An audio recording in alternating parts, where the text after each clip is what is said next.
درود شنوندگان گرامی.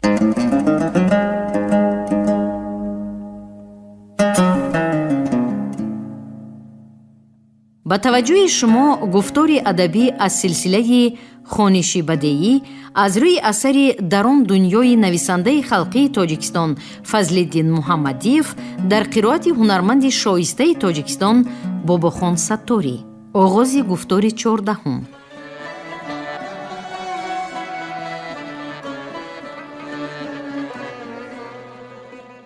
از سمکه دستیم یک دانه پیرامین یافته به آب فرو بردم. پارچه پخته گرفته سخت لنده کرده به گوشهایم خستم. در هر نیم ساعت با جنجال و خنجال زیادی جاری کنندگان ترتیبات پارچه راه یله می گردید و سیاره ما چند قدم پیش می رفت. نیم ساعت دیگر در جایمان می ایستادیم و بعد چند قدم دیگر به پیش می خزیدیم. باز می گویم که مرور زمان بر این معجزه کار نبوده است. 2 کیلومتر مسافه بین کنار شهر و مهمانخانه عرفات تا نماز شام نهایت طی شد و ما همسفران خود را در آنجا یافتیم. اما لنج همسفران آویزان بود. در مهمانخانه عرفات جای خالی نبوده است. سالهای سال گذشته حاجیان از مملکت ما آمده در حولی زین کوشک نام سیدی دولتمند منزل می گرفتند. حولی زین کوشک به حرم یعنی به کعبت الله نزدیک باشد هم مسافران از جای خواب، خوراکی و نوشاکی چندان راضی نمی شدند. بنابر آن سرداران گروه ما می خواستند که امسال در جای براحت‌تر منزل بگیرند. کسی از آشناهای این جانبشان هنوز 1 ماه مقدم به تاشکند به اداره دینی مسلمانان آسیای میانه برقیه فرستاده گفته بوده است که امسال برای حاجیان سویتی از مهمانخانه نو بنیادی عرفات جای بند کرده میماند. صاحبان عرفات باشند از روی مقار حاضر را حضور، غایب را معذور عمل کردند. اکنون در این دیگ بزرگی آدم جوشک ما را بجز پناه آوردن به زیر بام‌های سید زین دینی کوشک علاج نیست. هنگامی که سیاره های کرایی آماده راه می شدند، اسرافیل به نزد من آمده گفت من همراه تو باشم. وی گویا همه قوه روح خود را گردغون کرده در چهرهش افاده توالا آمیز ساخته بود. مرحمت، من به تو حیران اسرافیل. چرا می پرسی؟ نه، من دیگر چیز گفتنی بودم. خیر میلش. نایب الرئیس ما به یک طرزی که به عنوان بلندش نمیزیبید گردنش را کج کرده با وضعیت گناهگارانه به زیر پایش می نگریست. سیمای اسرافیل بیچاره حالا مرغ پر و بال ریخته و به ضم این به آب افتاده را به خاطر می رسانید. چی شد به او؟ نخواد مغل مردم و ماشین ها و کوفتگی راه او را به این حالت رسانیده باشند.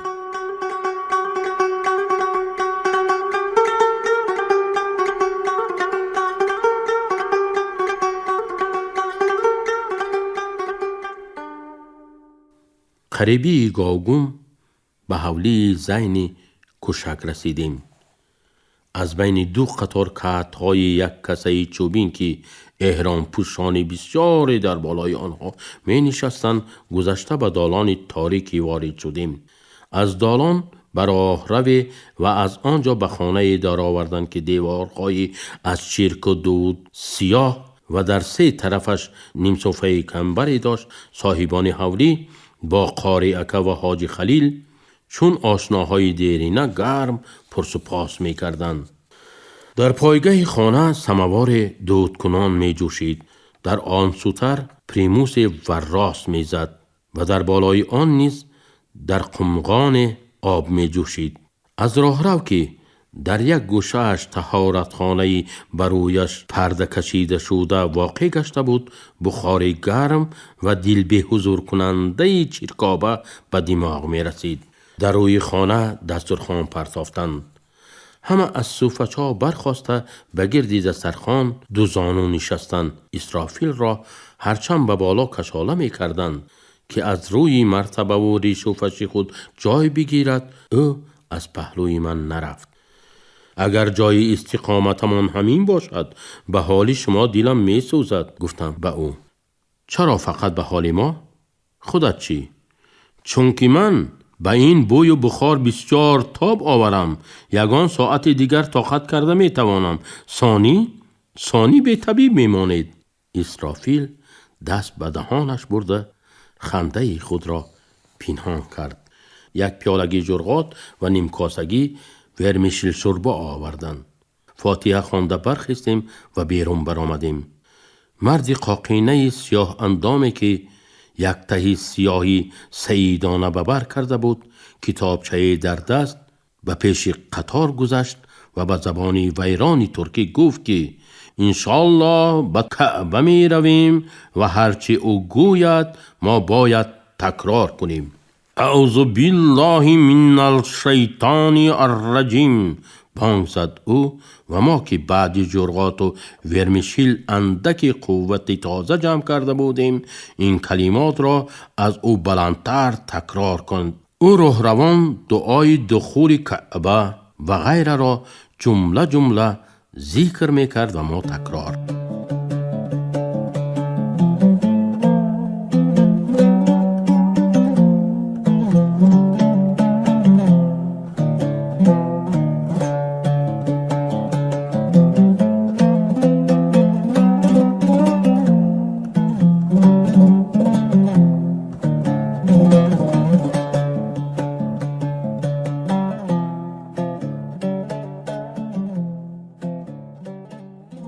از کوچه تنگی کجمکجک می رفتیم. در دو طرفش دکانهای بقالی، نانوای، کله پوش فروشی و غیره واقع گشته بود. مردم زیادی احرام بسته به این سو و آن سو حرکت می کرد و ما برای راه گم نزدن از دامن یا دست یکدیگر داشته ترن قطار پیش می رفتیم. از کوچه تنگ بیرون شده بودیم که ازدحام آدمان زیادتر گردید. اکنون صدای دعاخوانی راه بلد به آخری قطار نمی رسید و پس آیندگان هر چیزی که از اطراف به زبان عربی شنیده می شد به هوشی پریشان و سریگیج تکرار می کردند. همین گونه شده های زیارتگران از شب و راز از پیش و دنبال ما نیز حرکت می کردند. سیدهای متواف، راهبر تواف، از روی کتابچه های در دستشان بوده آیت ها را می خواندند، مردم تکرار می کردند. اتومبیل ها، عربه ها، خرکی ها با داد و فریاد در کوچه و میدان تلاش خود را برای قدم به قدم پیش رفتن دوام می دادند. قطار ما را چند بار ماشین ها بریده به دو طرف جدا کرده گذاشتند و ما تا جان داشتیم نام یکدیگر را گرفته فریاد می کشیدیم تا که همدیگر را در این ولوله گم نکنیم. نه اسرافیل، نه من و نه دیگر همسفران ما به اینجا اولین بار آمده ما نمی دانستیم که باید چقدر راه پیماییم و کی به زیارتگاه می رسیم. کورکورانه مثل گوسفندانی که به طرف کشیش ریسمان قدم می گذارند راه می پیمودیم. یک وقت فرمودند که کفش‌های زیارتی خود را بکشیم. فقط در همین اثنا پی بردیم که ما به خانه خدا رسیده ایم. به پیش نگریسته طرحی از صورت کتاب‌های قدیمه و از نقل و روایت‌ها شناسی کعبه را دیدیم. میدان کشاد اطراف کعبه از فانوس‌های کلان الکتر منور بود. در گرد میدان ایوانی وسیع و پرنقش و نگاری دوره و در اطراف آن باز یک ایوانی از آن بلندتر و با شکوهتر مربع ساخته بودند. ما به یک گوشه انا همین عمارت ایوان شکلی بیرونی بودیم. یک زن هندی سینما کفش‌های ما را بروی قصر چیرکین خود توپ کرده گفت که تا آمدنمان آنها را نگاهبانی می کند. از ایوان مرمرفرش داخلی به سوی کعبه پیرهه‌های همین گونه مرمرفرش می برد. به زمینی بین پیرهه‌ها ریگ سرخ ریختند. زیر هر دو ایوان ریگستان بین پیرهه‌ها پر از آدم. تخمین 10-12 هزار کس در اینجا روی به مرکز به کعبه گردانیده در بالای جای نمازهای خود مشغول عبادت بودند. مشکاب‌های بسیار در میان ازدحام حاجیان گشته و در جاهای مخصوصی تقیلنج از بالای کتف و سر و پشت خمیده آنها جهیده گذشته زمزم زمزم اشرب زمزم گویان فریاد میکشیدند. سیدی متواف ما را دقیقه به پیش کعبه نگاه داشته آیت را تکرار کنانید. ثانی از دنبال خود به طواف خانه خداوند برد. ما برعکس گشتی میل ساعت در اطراف کعبه به چرخ زدن در آمدیم. در گوشه راست دیوار شرقی کعبه در تیلاکاری نمودار است. پایانتر از آستانه بلندی این در سوراخی ساخته حجر الاسود یعنی سنگ سیاه مقدس را به آنجا گذاشتند. سوراخ به قدر است که آدم بتواند سر خود را در آورده به سنگ نزدیک برد و آن را بوسه کند. اما در این ازدحام حدی کسی نیست که درباره بوسیدن سنگ پروردگار انعام کرده اقلاً آرزوی نماید. فقط پرزورترین مردها را میسر می گردد که تک تک دیوار جنوبی کعبه ساعت یک قدمی پیش رفته نهایت به سر آن سوراخ برسند و دست خود را اقلاً به یگان گوشه آن رسانیده ببوسند و به چشمانشان بمالند.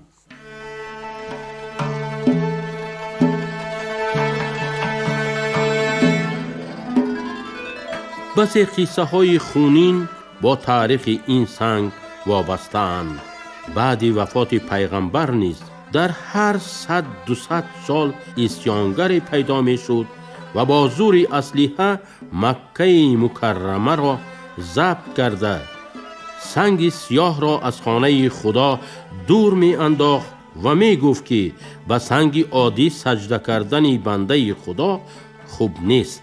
سرکرده های مکه شیخ‌ها سیدان یعنی اولادان پیغمبر می گفتند که این سنگ عادی نیست بلکه فرشته است که یک وقتها پروردگار از آسمان هفتم به زمینی پرنقصان ما راهی کرده بود، ولی وی در راه سوخته به همین شکل به اینجا افتاده است. سرکرده ها باز قوت جمع کرده اسیانگران و اصلاحاتچیان را کافر اعلان می کردند. در مابین خون بنده های بیگناه می ریخت. بار آخر عصر گذشته وهابیان یعنی اجدادان شاه حاضره عربستان اعلی حضرت سعود خروج کرده سنگ مقدس را برداشته به زمین زدند و آن کمچند پاره شد. سالها گذشتند، سنگ را باز بجایش برگردانیدند. جاهای شکسته و کفیده آن را با چنبرک های نقرگین پیچانیده و در به کرده در این سوراخی گذاشتند تا که حاجیانی از دور و نزدیک آمده بروی آن بوسه زده تسکین یابند.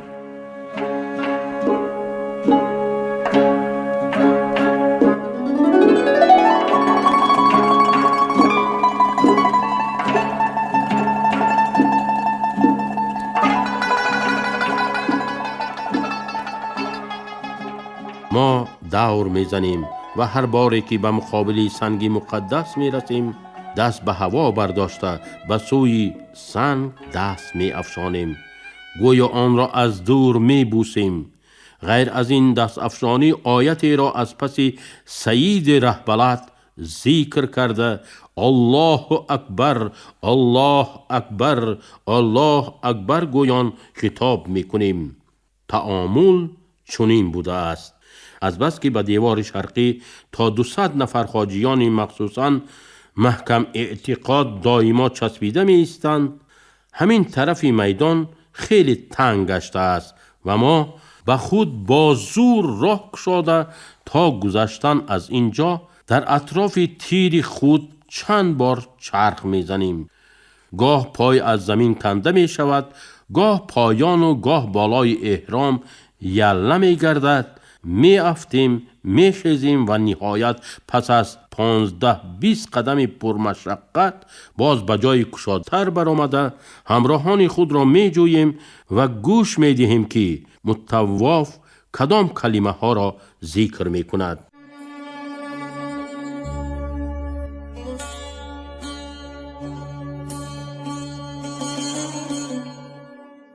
با زیارت کعبه به نیت شفا بسیار شل و کل و کور و حتی بیمارانی برجا مانده آمدند. خدمتگاران کرایه آنها را به زنبر انداخته به سر کیتف برداشته به گرد کعبه دور میزنانند. به کدام سوی ننگرید، چهره های زهیر، چشمانی شلپوقی فرو رفته، روی های رنجور خشکیده، استخوان های برجسته را میبینید. گرفتاران دردی ترخام از همه بیشترند. عجبا میگویم به خود، چی ترتیبات، چی نظام است در مملکت آنها که آدمان دردمند را به این احوال به سفر دور خارجه باز به چنین یک دیگ آدم جوشک اجازت میدهند که اگر کس اندک فارغبالی کند در یک روز 77 درد ناگهانی به دامانش می چسبد. مردم آیتها را جهرکنان تکرار کرده اسب جواز برین به گرد خانه خدا چرخ می زنند. زنبرسواران در بالای سر پیاده ها الوانش خورده نیست. هر کدام موافق حال و توان خود تعامل طواف را به جا می آورند. قطار آدمانی که در تگ دری زرینکاری کعبه به نوبت ایستادند تا رفت زیشتر غفستر می گردد. فشار سختی در قفا بودگان بعض ضعیفتران را از بین زده می برارد و آنها از ترس آنکه مهنتشان بربست می رود و بازو، احرام، حتی بریش یا گوشی در قطار بودگان سخت می چسبند. در قطار بودگان جواباً به این شخص چسبنده را تیله داده دورتر می رانند تا که آنها را نیز از پس خود کشاله کرده نبرند. در آستانه در تیلاکاری خانه خدا 2 سرباز ایستاده آید به قاعده های برادری درس عیانی می دهند. در دست هر کدام یکتایی در رچه تابدار از بالا ایستاده به کله و کتفی آنهایی که در پیش آستانه تبرک لحظه دیرتر ماندن می‌خواهند با دره‌های خود به امان می‌کوبند. گرچه درها از متای پختگین تافته شدند ولی از صدای شرطاشوری به سری گردن‌های برهنه برخورده آنها معلوم است که کاری کرده ایستاده سربازان از نوازش برادرانه خیلی یک تفاوت دارد.